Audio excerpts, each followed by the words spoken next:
What would you change? What would you tighten? How would you make things Well, stricter? it drives me absolutely mad. Look, utility companies dig up the roads willy-nilly under emergency legislation. They don't have to tell the local authority. And you drive past when it's dug up under an emergency and there's no one working on the site at all. There's not even a hole in the road. We've got to tighten up the rules on this. Utility companies are taking us all for mugs, and they need to really programme where they're going to do the works and do them joined up and together. It's costing the UK economy billions, and loads of us have to sit in traffic. It's just absolutely outrageous. Kane, are we a bunch of mugs?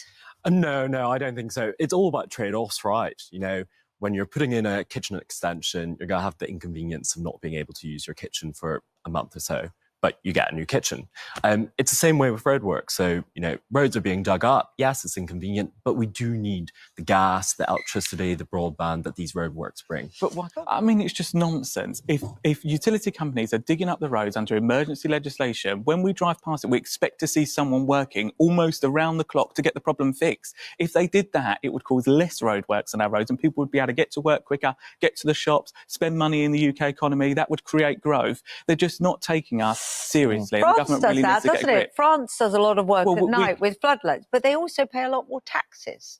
Well, yeah, but it's about saving the utility companies money. I mean, we've seen one in the news recently that's almost gone bankrupt. If they actually program the works together, the gas and electricity and the internet could all dig up the same stretch of road and put the infrastructure in at the same time. That would get us to our places quicker. But the problem is, I mean, part of this bill that Mark Francois is putting forward says the bill would allow refusals on the grounds of causing unacceptable disruption.